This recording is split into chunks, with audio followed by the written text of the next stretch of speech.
What can a 2 million-year-old skull teach us today? Hello and welcome to the Mark and Pete Show. Researchers say the discovery of a 2 million-year-old skull in South Africa now throws more light on human evolution. The skull itself was a male, Paranthropus robustus, and is believed to be a cousin species to Homo erectus. This is a species thought to be direct ancestors of modern human beings. But has it filled all of the gaps in our human evolution? Many people say that actually it's only just part of the picture. And what we're going to discover is perhaps not just only a little bit more about this particular skull, but also what does it mean for human beings going forward? In my opinion, though, it still leaves many, many questions unanswered. It's all about code breakers. We are all just a bit of code where DNA sets our mode. How our hair simply flowed, backs bent or even bowed. Simple science even showed our body programs overload. And when we eventually slowed, we then corrupt and just erode. Yes, and that's just a comment on Clergyman Pete.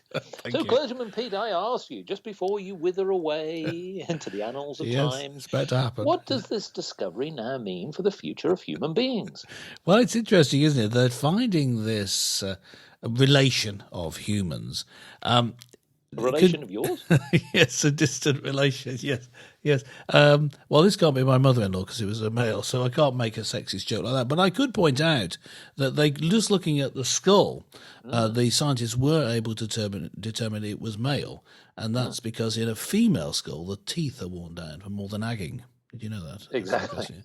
Yes. In fact, they could tell because this is what I was going to say. Actually, it leads nice segue into what I was going to say is that. What I think we can learn from it to start with is how different they were, and yet still having sort of human characteristics. They've got the basic makeup of a human: 2 arms, 2 legs. They walk around as male and female, but they've got certain characteristics that are the same. But in this case, in this particular species, the male and the female were very different. The male was a lot bigger. So that's the real reason that they could tell he wasn't a female. And they ate certain types of food.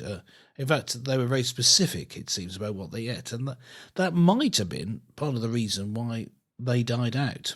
And other forms of human didn't. Now, it used to be thought that there was, before they disappeared, the Australopithecus, there's quite a range of different fossils of that sort of ancient hominid, as they call them, human-like animal. They died out, and it was thought that the Paranthropus of this type, the Paranthropus robustus and its relatives, that they in South Africa they managed to survive. But it looks like they suffer from the same sort of stresses that were put on them from the environment. They didn't adapt either. Yeah. Unlike Homo erectus, our ancestors. So that's what I think it teaches us. One is that you can be different from how we are today, but we obviously have something about us which differentiates us to the extent that we're still around, matey boy. We made it, and you didn't, old Paranthropus robustus. But there is something rather significant about their discovery, and sort of dating around 2 million years ago. And this hominin evolved apparently rapidly during a period of local climate change. Do we know that the subject has that come up before recently? I think it has. Climate change is very popular. The climate change resulting in anatomical changes that previously were attributed to just sex. Yes. Well, the fact of the matter is that those changes do spark the thought that are we now having to accept that with climate change that is often on the agenda in evolution will also now impact the humans, as we know, modern humans. Are we now at a point where we're already talking about the effects on our communities and how we evolve? are we to now think about what this means for our future generations? Yeah. We are seeing that some people were saying that if you look statistically, the actual Earth has got warmer over time. But, Well, yeah. People are concerned about the melting ice caps and many other things. So how do we evolve as a species, and what does this mean? Now, I've also got another thing I want to park and sort of talk about a little bit later, which is about intelligence. Yes. Yes, I know that's something that obviously applies to our listeners, not to Yes. us, Yeah. but to reaching out Yes. to our Please let us intelligent know what it's listeners. like. Yeah. They must be thinking, well, yes, but mankind, as we know today, really has survived because of its intelligent capabilities to To a not certain just extent, evolve yes. physically, but mentally to be able to create an environment, Yes. equipment to survive. So is that really the key to it, Well, or is there something more? well, I think there's something interesting here in that we have evolved to have certain abilities that then allow us to evolve even more, to evolve quicker. In fact, I suppose it enables us to evolve beyond evolution, in that we are now, although we must be still evolving within our species, we seem to be bigger than we were Yes. some time ago and live longer.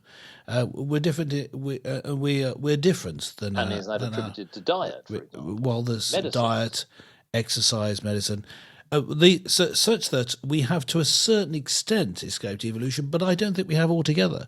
I think we've incremental changes over time, evolution in other words, are something we haven't escaped, and our environment still affects us, even though as humans we often like to think that we're in control. The environment actually does still have an effect on us. So, just looking at what the Bible says about God's attitude to humanity is that he loves them. Psalm 8, verse 4 says, "What is mankind that you are mindful of them? Human beings that you care for them. You have made them a little lower than the angels and crowned them with glory and honour." And he goes on to say, "You have made them rulers over the work of your hands." So humans are seen in biblical terms as being sort of being in charge, having to have a careful stewardship of the environment. So they do have a special position. Many Christians would point out to us, and maybe they will in the comments when we check later. Yes. Do Mark will remind you at the end, but do go to the comment section of markandpete.com and leave us a comment, and we'll we may well include it in a later show. But people may want to point out to me, hang on, evolution, that's a non-Christian travesty of a dealing with the development of humans, isn't it? Doesn't the Bible say something very different? Well, one interpretation of the Bible, which I accept, is perfectly logical and rational, is that humans and all the other creatures were made with the rest of creation within 6 days, and it all fits together, it hangs together very well. There are many Christians, however, who believe that evolution happened over millions and millions of years. My personal view, and I think this is the view of Mark and Pete, is that both actually fit in with the Christian worldview. Either would fit. And so when we're dealing with people describing skulls that are millions of years old, I don't think we need to throw up our hands in horror and say we can't even discuss it. I think we can discuss it as it's a scientific theory, open to change. It could be completely wrong, but it just still has something to teach us. And I don't think you need to be scared of evolution taking away from the idea that God designed us, because God can use evolution. God can use anything that he wants, from my understanding of God, in order to create, to change, to bring about evolution, such that we are made as he wants us to be made. So I think that we need to change, partly because things are going to change, as you talked about the changing climate, but also because if God's saying about us that he's mindful of us, he's crowned us with glory and honour, he wants us to be rulers over his earth. As the earth changes, we need to change with it in order to remain in that position where we can be careful and good stewards of it. We don't want to die out. That would be die out? That would be the last thing we should do. Oh, hang on. Well, certainly during this broadcast. But what I was going to ask is, Yes. I know that some scientists have taken an artist's impression of what the creature would look Yeah. like. And what struck me wasn't the sort of cosmetic look, but there was one thing which is about the thumb. Yes. And as many scientists will know, that the evolution of humans has been around, obviously, the ability to stand up in an erect fashion, the size of the brain, which is definitely there, but also this ability to create tools. The thumb has been quite instrumental to that. And it's interesting that maybe it's just an artist who's gone a little bit too far, because I don't think that the full carcass of the creature was actually discovered. It was mainly around the skull. And so there's quite an assumption that it did have a similar sort of structure to its appendages. Yes. So I know the reason I also ask about that is because that's key to evolution. If we as a species are thinking about, how do we survive on this planet, how would we potentially survive on another planet? And the reason I bring this up is, as you very well know, we're discovering water on other planets, possibly, with the view that we might actually go and actually colonize certain places. It could be the moon, it could be other planets. Water is key to it. So the whole ecology around a particular environment is fundamental to it. But do you believe that really for us to survive as a nation, that it's purely in our control? Because mankind has mastered the environment to a point, but do you think that ultimately, really, it's actually the environment that's going to master the mankind? Well, I think here we can learn from Paranthropus robustus in that it seems from looking, I mean, this particular example didn't have a hand, but they have found what they believe are hands of this particular species.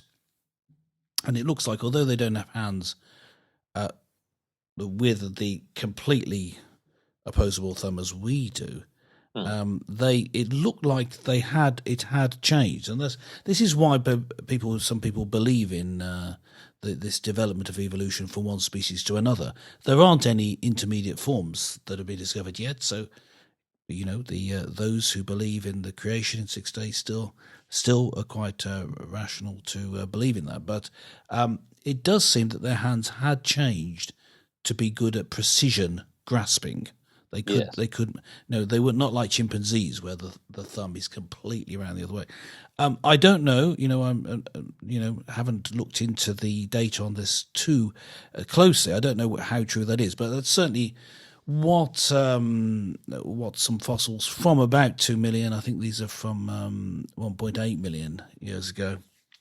Yes. That they do seem to show that. Now that would mean, you see, that what we found is that those humans of that time were sort of changing. They were developing to use tools, maybe to cut down plants, maybe to protect themselves and use weapons. They were adapting with the physiology that they had, with the anatomy they had. They were developing even then to be able to change their environment to fit them. I think we can learn from how they did it. They weren't successful, but it showed that that's what they needed to do. That's why they were around for so long. They didn't manage to change enough in order to fit in with their environment, but they were changing. It's always necessary to change. Being flexible is the name of the game when it comes to surviving in terms of evolution. So I think we can learn from that. Yes, but no, we've already got opposable thumbs, Mark. So I think you have. I haven't checked, but thumbs up for that. we can already hold things with precision. But there may be other things that we need to change as the world around us changes. You mentioned global warming, warming of the environment, but there may well be other things that change. There may be a change in the makeup of the atmosphere. There could be a change in the amount of direct sunlight that hits us. There are different things that will change. There could be less water available. Well, Could be less that's fresh pretty, water available. absolutely. And what that does affect is diet.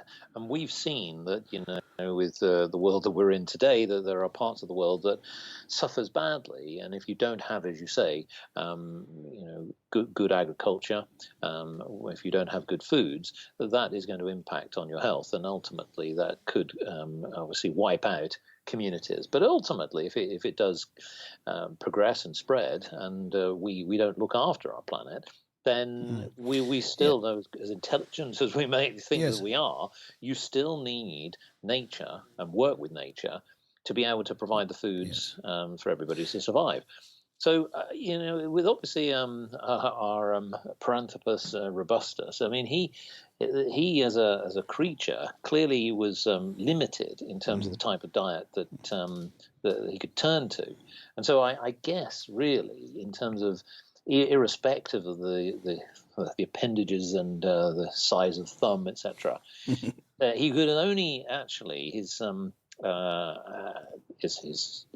children and his offspring could only really sort of evolve around the diets that were available and the foliage and the Yes, woodland that were exactly. available at the time. The And this environment is was why I key. come Yeah. back to the intelligence, is that we were faced with that problem ourselves, but it's the ingenuity and the ability, surely, to be able Yes. to Now, intelligently see your way yes, through even. absolutely. Now, can I just put in here, here is the spiritual dimension. Some people talk about humans being different from animals because they have a soul, and there's this idea of the soul as being some separate spiritual thing that's in you. That isn't, I believe, the biblical view. Soul, usually in the Bible, just refers to your mind, your emotions, and your will. It's sometimes used to mean spirit instead of the word that's translated soul, but usually that's what it means: the mind, the will, and the emotions. And the key thing I think that's different when you look at how all animals behave, and we can't talk to this particular guy, this Paranthropus robustus. No, he wasn't But available for the show. he wasn't available, although his agent hasn't got back to us at least, but. He's certainly livelier than some of the guests. Only kidding, only kidding. Okay. But look, the difference seems to be, when we look at animals that are around today, is that humans have a concept of self. They can look at themselves from the outside, whereas animals don't seem to have that. They're always stuck in perpetually as very young children are, and not being able to realise. Sometimes put like this, various writers have put it like this: they suddenly realise that everyone is I. For everyone, the world it revolves about them. They're looking from inside their particular skull, and then suddenly you'll see yourself from the outside. You have a concept of self. I think that's one thing that makes humans different, and that changes everything. It changes how you view others. You can be truly kind and altruistic once you can get outside of yourself in that way, and that is what God is calling us towards. To love others as much as you love yourself is what God is calling us to. I think only humans are able to do that. Animals can love, animals can be kind. Only humans can show that true altruism to people they don't know. And so humans have a particular responsibility, therefore, to change, to develop, so that they can remain good stewards and being kind and good. Now, you may have noticed, gentle listener, that humans often fall short of that particular ideal, but at least there is a chance of them doing it with their ingenuity, intelligence, and bloody-mindedness. Humans are able to do things that other animals cannot do, and I believe that is because they are different. They are they are epistemologically different. They are a different thing because of this. But still, we can relate them to animals because in many ways they're similar. And we have a calling to be greater. We don't always make it. Maybe we need to evolve a bit more. Yes. Well, listeners, this is your opportunity to take your responsibility. And we really want to use your minds in terms of what do you think about this discovery? Now, anthropologists are extremely excited about this. This has plugged a gap in certain people's questions about evolution. But what we want to hear from you is about the next step of evolution. What's your thoughts on how humankind will develop over the centuries to come? Why not log on to markandpete.com and let us know your thoughts? We'd love to hear from you. Well, join us again next time for more topical topics with Clergyman Pete and Businessman Mark.